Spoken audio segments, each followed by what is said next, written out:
50% means 1/2, ठीक है ना। 25% इक्वल टू 1/4। तो ये मैं आपको यहाँ पे नोट नहीं करा रहा हूँ, ये बस आपको पता होना चाहिए, ठीक है ना। मैं लिख करके टाइम वेस्ट नहीं करना चाहता। आप उसको पढ़े होंगे, जो भी बच्चे आप पढ़ रहे होंगे परसेंटेज वगैरह, तो उसमें ये सबसे पहले टीचर्स बताते हैं। तो आप उसको, वो जो वैल्यू है वो आप उसको दिमाग में बैठा लीजिएगा, ठीक है। उसके बाद स्क्वायर जो है वो आपको 50 तक दिमाग में होने चाहिए। 30 तक आप क्यूब कर लीजिए। टेबल जो है वो 35 तक, 30 से 35 तक आप कर लीजिए तो बेहतरीन होगा, ठीक है। जो शॉर्टकट होते हैं जिसे हम लोग कहते हैं वैदिक मैथ्स, है ना। तो अगर ये चीज़ें अगर आपको मालूम है तो और बेनिफिशियल होगा आपको DI सॉल्व करने के लिए। लेकिन देखो अब एवरेज भी है तो उसमें क्या शॉर्टकट होना चाहिए, क्या होना चाहिए, वो सब मैं आपको बताऊंगा। और 4-5 सेट करते करते, मतलब 4-5 लेक्चर के बाद बेहतरीन पकड़ हो जाएगा आपका, है ना। बस आप रेगुलर बने रहिए। अब देखिए, मैंने बस DI को यहाँ देखो इस इतने भागों में बांट दिया है, ठीक है। मैं मिसलेनियस भी बताऊंगा जिसमें मान लो कि पाई चार्ट भी है ना, टेबल भी है और बार ग्राफ भी है, सब है। तो मिसलेनियस भी हम लोग देखेंगे। तो देखो, पहले DI को मैंने पहले 2 भागों में बांट रखा है। पहला टेबल में एक सिंपल, कॉम्प्लेक्स, मिसलेनियस भी होंगे, तो मैं यहाँ तीसरा मान लो मिसलेनियस। ग्राफ में क्या, पाई चार्ट जो कि बहुत इंपॉर्टेंट है, bar graph, line graph, mix graph, मतलब मिक्स ग्राफ में सब मिसलेनियस होंगे, ठीक है। Triangular, network, radar, bubble, funnel DI, caselets, others, ठीक है। तो मैंने एक जो है अप्रॉक्स जितना माइंड में आया मैंने यहाँ पे लिख दिया है। तो इतने चीज़ें आपको करना है ना। तो चलिए मैं इसको मिटाता हूँ और आज हम लोग स्टार्ट करेंगे किससे, पाई चार्ट से। मैं इस पर ज़्यादा वो नहीं बताना चाहता, है ना, क्योंकि आप क्वेश्चन से ज़्यादा सीखेंगे जितना हम लोग प्रैक्टिस करेंगे क्वेश्चन को, क्योंकि ये मैथ्स ही है ना। तो मैथ्स का फंडा ही होता है कि भाई आप जितना प्रैक्टिस करेंगे उतना ये सही रहेगा। नहीं तो अगर आप मैथ्स अगर बिल्कुल छोड़ दिए हैं, फिर आप 6 महीने बाद अगर उसको फिर सॉल्व करना शुरू करें तो आपको प्रॉब्लम होता है ना। तो चलिए आज हम लोग स्टार्ट करते हैं। एक देखो क्वेश्चन मैंने लिया है और क्वेश्चन मैंने अभी एक ही लिखा है, मतलब 1 2 3 4 5 और मैं क्वेश्चन लिखूंगा। एक बार में एक ही क्वेश्चन लिख रहा हूँ। देखिए यहाँ पे एक पाई चार्ट है, बोला following pie chart shows the total number of items sold by different shop. मान लो ये सब शॉप है ना, PQRST जो है वो शॉप है, डिफरेंट शॉप है इन अ पार्टिकुलर मंथ्स। अलग अलग महीनों में जो है ये जो दुकानें हैं उनके द्वारा जो है वो चीज़ें बेची जाती हैं, ठीक है ना। अब देखो, और ये बताया गया कि total number of sold item, मतलब कुल जो है वो 500 वस्तुएं बेची गई, है ना। कुल 500 वस्तुएं बेची गई, उसका डेटा है। अब देखो, हिंदी में जो पढ़ते हैं वो यहाँ पढ़ लेंगे, इंग्लिश वाले स्टूडेंट इसको देखेंगे। बोला कि there are 5 shops PQRST and they sell 2 different items. अच्छा, इसमें भी है कि वो 2 डिफरेंट आइटम्स बेचते हैं, A और B, ठीक है। तो चलिए, ये तो खैर आपको पाई चार्ट पहले समझ में आ गया। ये बोला है कि ये जो 5 जो शॉप है उनके द्वारा, ये जो 5 शॉप है तो उनके द्वारा A और B, मतलब 2 तरह के जो वस्तुएं वो बेची गई हैं, ठीक है। अब चलिए, ये देखो ये परसेंटेज में दे रखा है। अब देखो फर्स्ट क्वेश्चन है कि what is the central angle. देखो ये जो भी आप रेलवे या SSC या फिर बैंक, कुछ भी मतलब किसी भी चीज़ का अगर आप तैयारी कर रहे हो तो उसमें एक क्वेश्चन, ये एक बेसिक सा है क्वेश्चन है, ठीक है ना। ये हमेशा आपको दिमाग में रखना है कि एक हमेशा पूछा जाता है केंद्रीय कोण बताइए, सेंट्रल एंगल बताइए, है ना। तो इसको कैसे पहले फाइंड करेंगे। तो ये बताओ, अगर मैं इसको परसेंटेज में सोचो, ठीक है। मान लो कि अगर ये है, आप लोग पढ़े होंगे कि चलो एक लाइन है, तो अगर मैं इसको आधा ऐसे घुमाता हूँ तो ये कितना डिग्री होता है, तो आप बोलते हो 180 डिग्री। अगर ये पूरे अगर राउंड कर देते हो तो कितना बोलते हो, 360 डिग्री बोलते हो ना। मतलब अगर ये पूरा अगर सर्कल है तो अगर आप इसको डिग्री में सोचते हो तो आप इसको क्या बोलते हो, यह है 360 डिग्री। ठीक है, अब देखो, तो मैं अगर परसेंटेज में सोचूं तो मैं इसको लिखता हूँ 100%। ठीक है, और अगर डिग्री में मैं बोलूँ तो क्या सोचता हूँ, 360 डिग्री। तो यहाँ पे आपसे बोला है केंद्रीय कोण बतलाना है, बात समझना, क्या बतलाना है, केंद्रीय कोण। तो मैं इसको देखो मान सकता हूँ, अगर 100% बराबर कितना है, 360 डिग्री। तो अगर आपसे पूछूँ तो बताओ भैया 10% बराबर कितना, तो आप बोलोगे 36 डिग्री। 1% बराबर कितना, तो आप बोलोगे 3.6 डिग्री। आप एटलीस्ट इतना वैल्यू, ये बातें समझ में आई कि देखो, क्योंकि ये परसेंट में दिया है ना, और अगर आपको 1% पता हो गया तो आप सभी में मल्टीप्लाई कर दोगे तो उसकी वैल्यू किस में आ जाएगी, डिग्री में आ जाएगी, है कि नहीं। जैसे मान लो अगर बोल दे कि ये आर का सेंट्रल एंगल बतलाइए, मतलब केंद्रीय कोण बतलाइए, तो आप क्या बोलोगे। तो यहाँ देखो, तो 1% बराबर कितना है, 3.6। तो सीधा आप 20 में 3.6 से गुना कर दो, कितना हो जाएगा, 72 डिग्री, है ना। ये जो परसेंट में 20% है, लेकिन अगर मैं डिग्री में बात करूँ तो ये कितना डिग्री हो गया, 72 डिग्री हो गया। बात समझ में आ रही है क्या। उसी तरह से मान लो अगर ये एस के बारे में पूछ दिया 22%, तो देखो 22 है तो मैं इसको लिख सकता हूँ ना 20 + 2, तो 20 बराबर कितना है, 72, और 2 बराबर कितना हो जाएगा, 7.2, मतलब 79.2 डिग्री। समझे क्या। देखो कैसे मैं बोल रहा हूँ, अगर आपसे बोल दे कि 22% बराबर कितना डिग्री, तो देखो मैं इसको दो भागों में तोड़ दिया। कैसे ब्रेक किया, 20% और 2%। अच्छा समझो, तो ये बताओ यहाँ पे है ना कि 10% बराबर 36 डिग्री, तो 20% बराबर 72 डिग्री हो जाएगा। बोलिए, इसमें कोई दिक्कत, प्लस है। अब बताओ, जैसे 2% है तो 1% बराबर 3.6, तो 2% बराबर 7.2 हो जाएगा क्या। बोलिए, क्या इसमें कोई दिक्कत है। इसको जब आप ब्रेक कर दोगे तो क्या हो जाएगा, 79.2 डिग्री। बात समझ में आई। तो देखो, एक जो है वो बेसिक सा क्वेश्चन है और ये हमेशा मतलब आता है एग्ज़ाम में।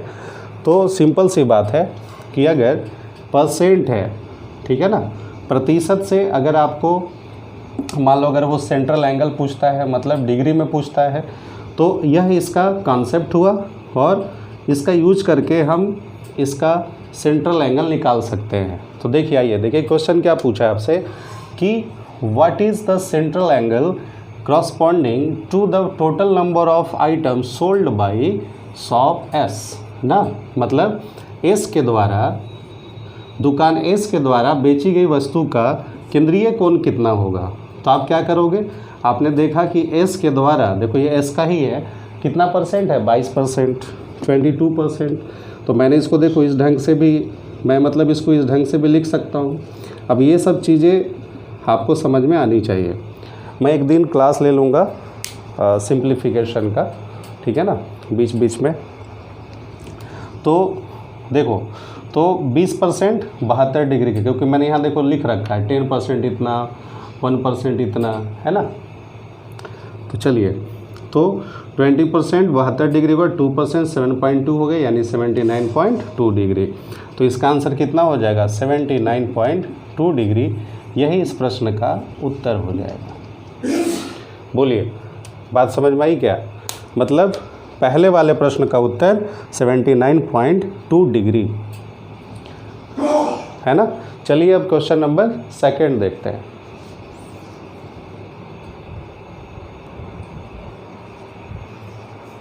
चलिए क्वेश्चन नंबर 2 देखते हैं।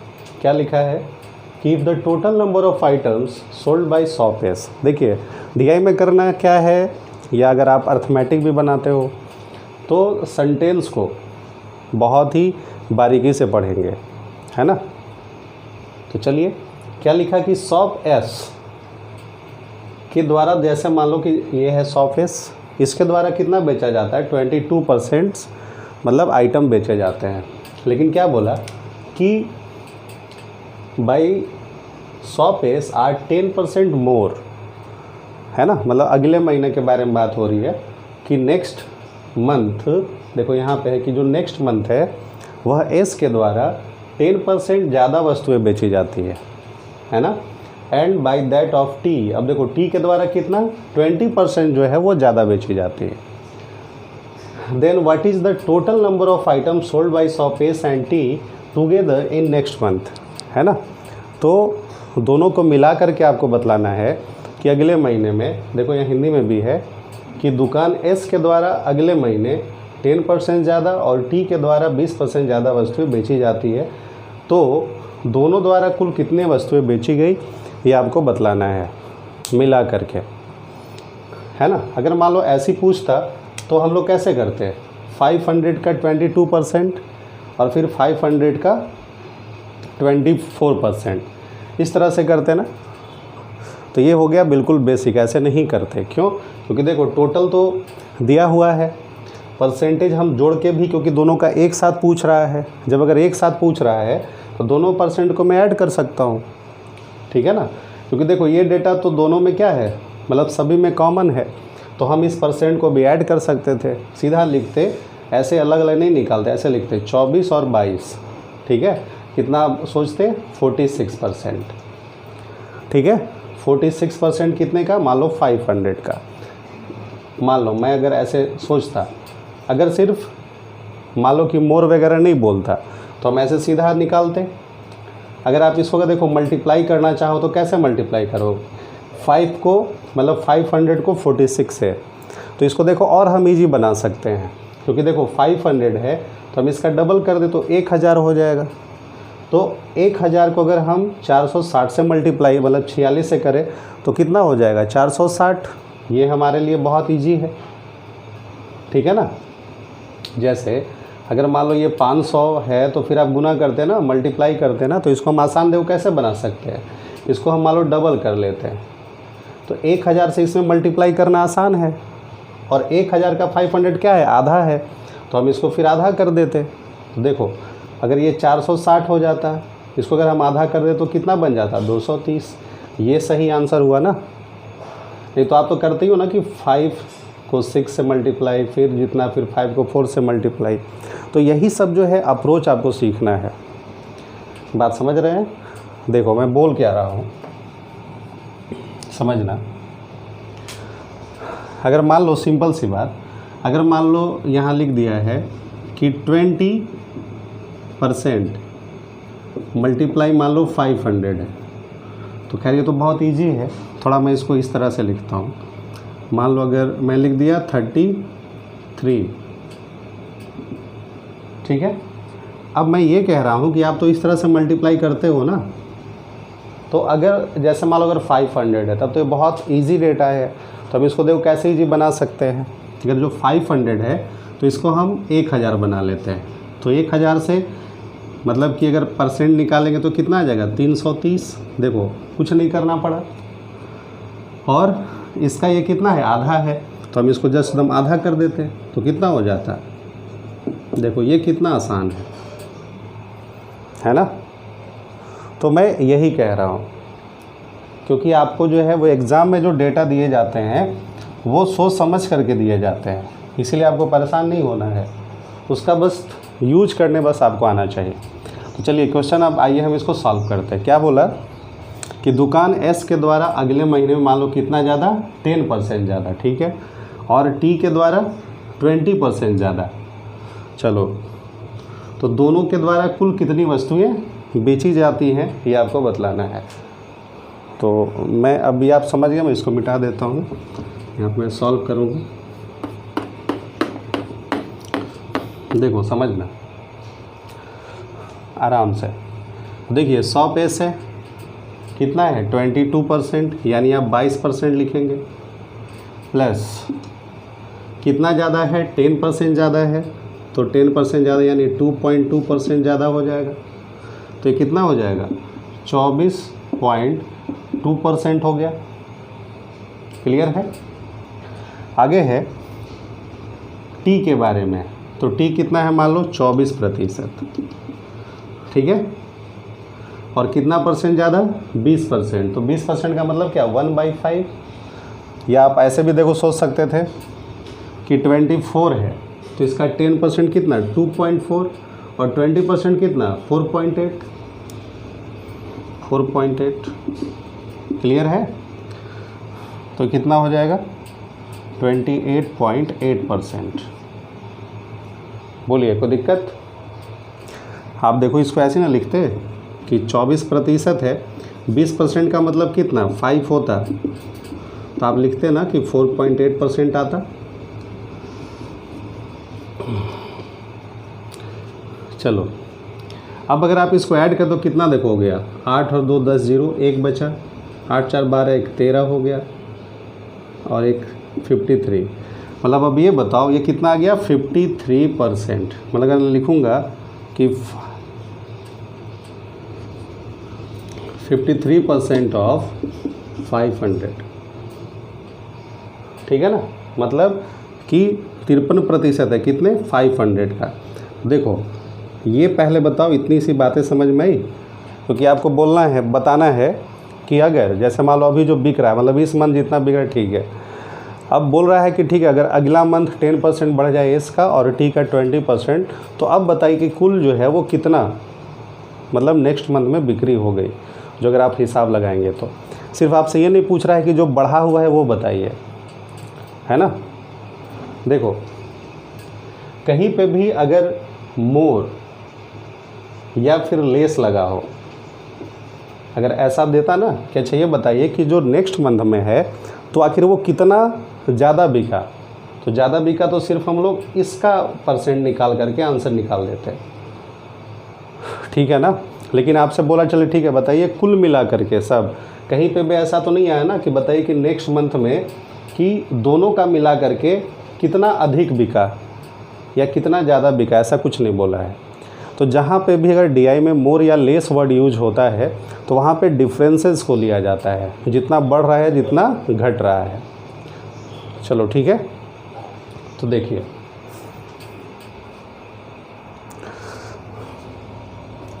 ठीक है, तो ये तो चलो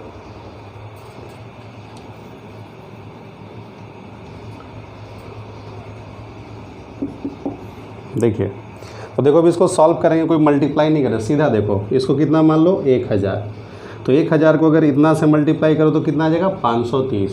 530 का सिर्फ आधा कर दो, ठीक है ना, क्योंकि आप इसको बढ़ाए हो, है ना। अगर 1000 होता तो आपकी वैल्यू आती ना 530, लेकिन अब क्या है आपने 1000 किया तो 530 था, लेकिन ये कितना है 500 है, जो कि जस्ट उसका आधा है। तो हम इसको आधा कर देंगे, कितना हो जाएगा 2 2 जा 4, 2 6 जा 12, मतलब 2 दूनी 4, 2 छक 12 और 2 पचे 10, मतलब सही आंसर हो जाएगा 265। सही आंसर कितना हो जाएगा 265। तो ये इस तरह से भी आप इसको सोच सकते हैं, मल्टीप्लाई करने की कोई ज़रूरत नहीं है, ठीक है।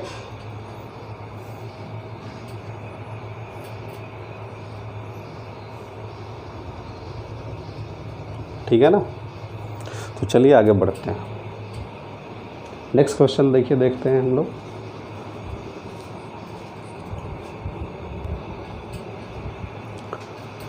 चलिए क्वेश्चन नंबर 3 को देखते हैं।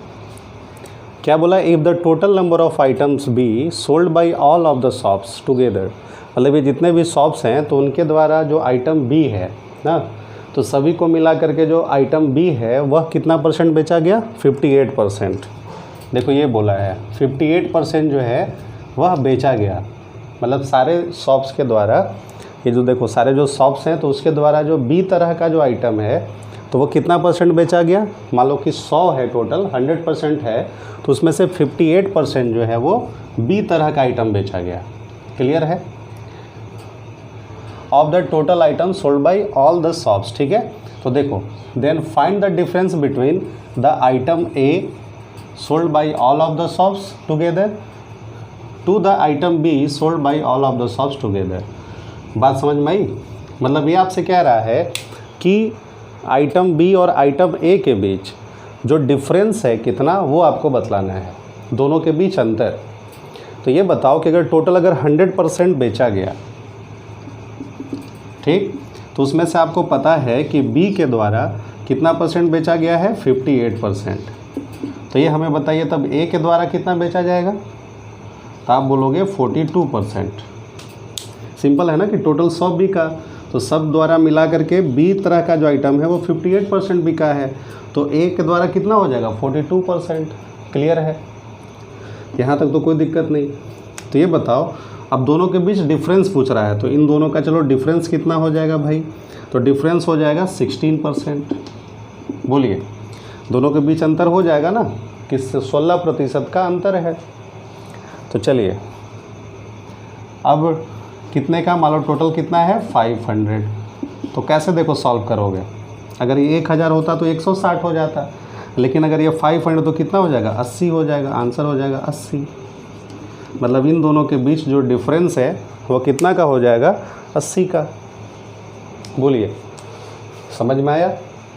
मतलब क्वेश्चन इसी तरह से आपके एग्ज़ाम में आएगा। अगर आपका भी एनटीपीसी है, बैंक के भी जो क्वेश्चन है, तो बैंक एग्ज़ाम में भी ऐसे क्वेश्चन बनते हैं, हर एग्ज़ाम में ये क्वेश्चन बनते हैं। डीआई अब जो है हर एग्ज़ाम के लिए काफ़ी इम्पोर्टेंट है। बात समझ रहे हैं ना। चलिए आगे का क्वेश्चन देखते हैं।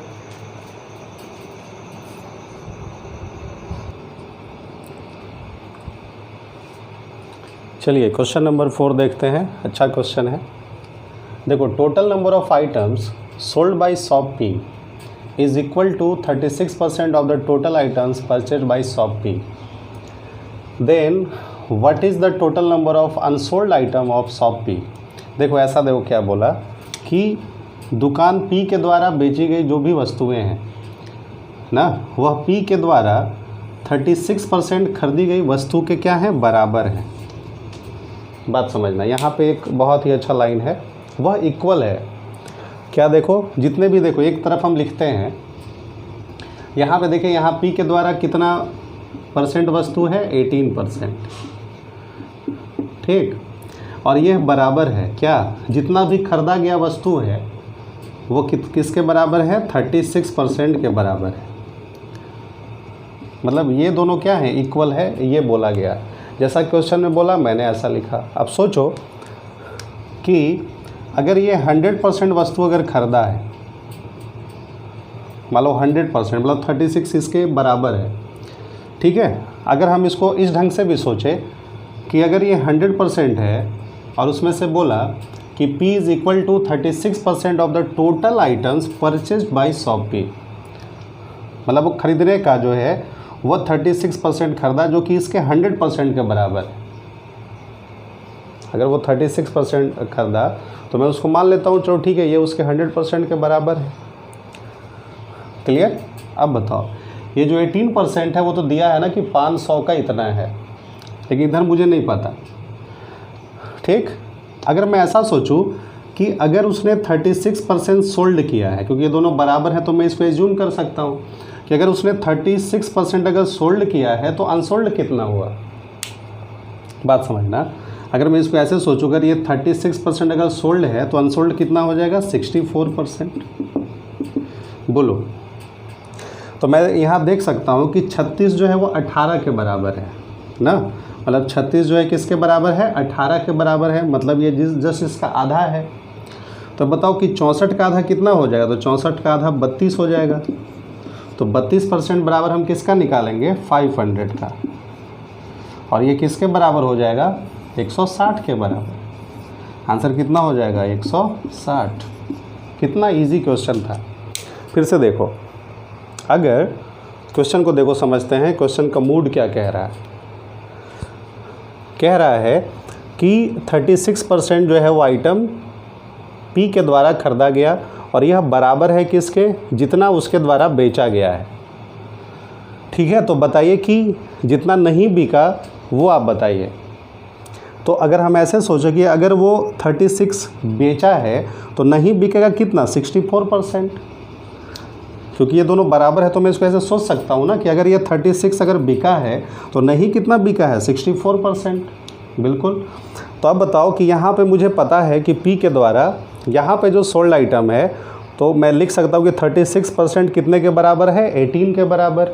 तो ये बताओ कि अनसोल्ड वाला बता रहा है, अनसोल्ड वाला, तो अनसोल्ड कितना है 64, तो 64 किसके बराबर हो जाएगा, 32 के बराबर। कैसे हो गया, क्योंकि देखो मतलब 18 जो है वह 36 का आधा है, तो फिर 64 का आधा कितना हो जाएगा 32, तो 32% मतलब 500 का अगर 32% निकाल देंगे तो कितना आ जाएगा 160। यही आंसर हो जाएगा कि 100 पी के द्वारा जो अनसोल्ड जो आइटम थे वह कितने हो जाएंगे 160। बात समझे। तो चलिए एक क्वेश्चन और देखते हैं, ये क्वेश्चन भी अच्छा था।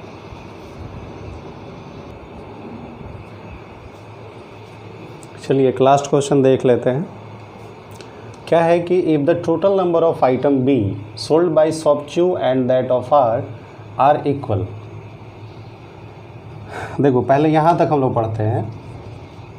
अच्छा मैंने हिंदी में नहीं लिखा इसलिए मैं पढ़ देता हूँ अच्छे से। देखो कि if the total number of item B sold by shop Q and that of R equal, मतलब ये बोला कि शॉप क्यू और शॉप आर के द्वारा जो आइटम बी है, समझना कि शॉप क्यू और शॉप आर के द्वारा जो आइटम बी तरह की जो वस्तुएं जो बेची गई हैं वो इक्वल हैं, मतलब बराबर हैं। तो बराबर हैं तो अभी मतलब इसका रेशियो कितना है 1:1 में है। मैं लिख सकता हूँ ना, ये दोनों क्या है इक्वल है। ये कौन सा बोला, आइटम बी। बात समझ में आई। चलो अब देखो, and the ratio between the item A sold by shop Q to the item A sold by shop R is 2:3। मतलब देखो आइटम ए जो बिका है शॉप क्यू और शॉप आर में, उनका जो रेशियो है वह है कितना 2:3 का। बात समझना, इतना बोला गया। Then find the total number of item A, मतलब इसका बताना है item A sold by shop Q and R together, मतलब 3 और 2 5 का क्या होगा वैल्यू, ये आपको पता करना है। तो देखिए आराम से क्वेश्चन को पूरा समझिए अच्छे से फिर से। अब देखो अगर मैं भी मान लेता हूँ कि ठीक है चलो मेरे पास कोई परसेंटेज नहीं है, मान लेते हैं अभी कोई परसेंटेज वगैरह नहीं दिया होता, तो देखो कैसे सोचते हैं। अगर ये 1:1 है और भी मान लो 2:2 रहता, अगर ये 1:1 है और ये 2:2 रहता तो हम कहते यार सब तो बराबर है।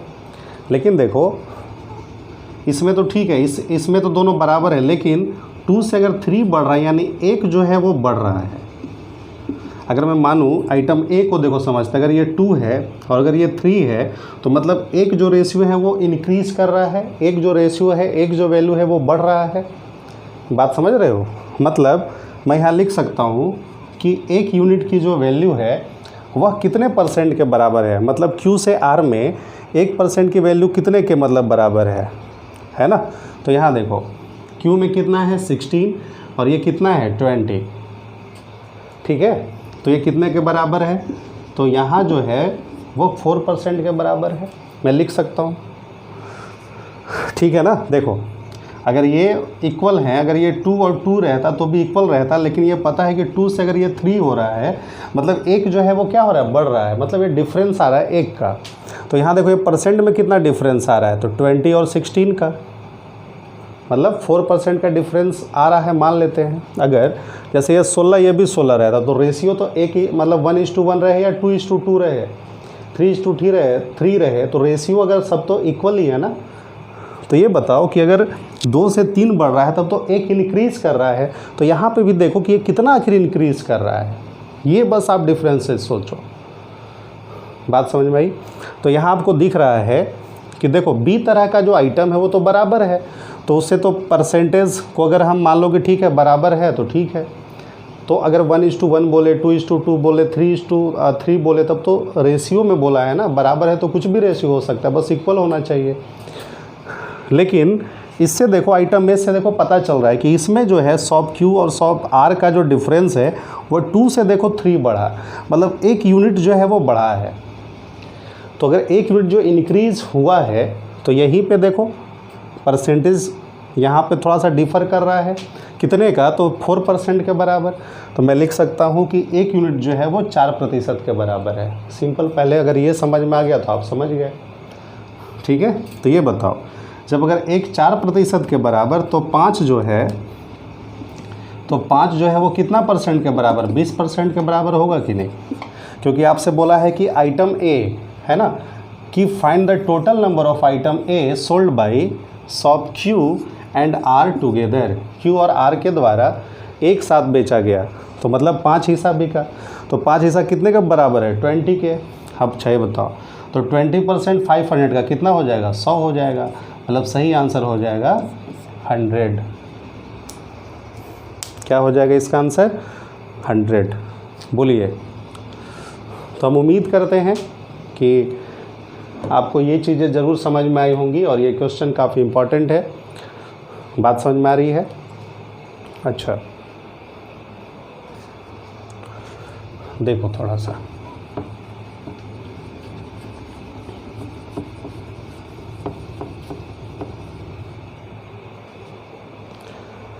देखिए अगर मैं बोलूँ कि थोड़ा सा और हम लोग थोड़ा समझ लेते हैं कि अगर मान लो कि अगर S 22% है दिया है, मैं ऐसे लिखूँ कि S Q का कितना प्रतिशत है। ठीक है, देखो पहले जो बेसिक है मैंने बोला S जो है मतलब S का जो प्रतिशत है, मतलब S Q का कितना प्रतिशत। देखो तो अगर प्रतिशत पूछता है, रेशियो पूछता है, तो आपको 500 से भी कोई लेना देना नहीं है। मतलब हमेशा आपको ये भी ध्यान देना होगा कि आपको इसमें ये ध्यान देना है कि जब अगर परसेंटेज पूछता है, रेशियो पूछता है ना, तो बिना डेटा का भी आप इस चीज़ को बता सकते हैं। देखो जैसे आप कहाँ बता सकते, देखो कैसे, मैंने बोला S Q का कितना प्रतिशत है, सिंपल सी बात है।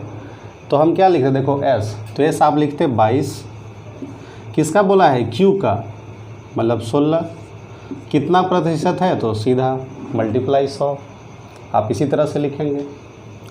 ठीक है, तो कितना हो जाएगा, 25 हो गया ये ना, ये 2, ये 11 हो गया।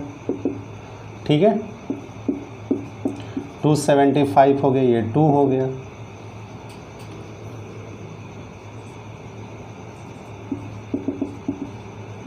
मतलब ये आंसर हो जाता। क्लियर है, सिंपल है। S Q का कितना प्रतिशत है, तो आप लिखते हैं ऐसे कि 22, मतलब S का वैल्यू 22 है, Q से बोला Q का तो 16 मल्टीप्लाई 100।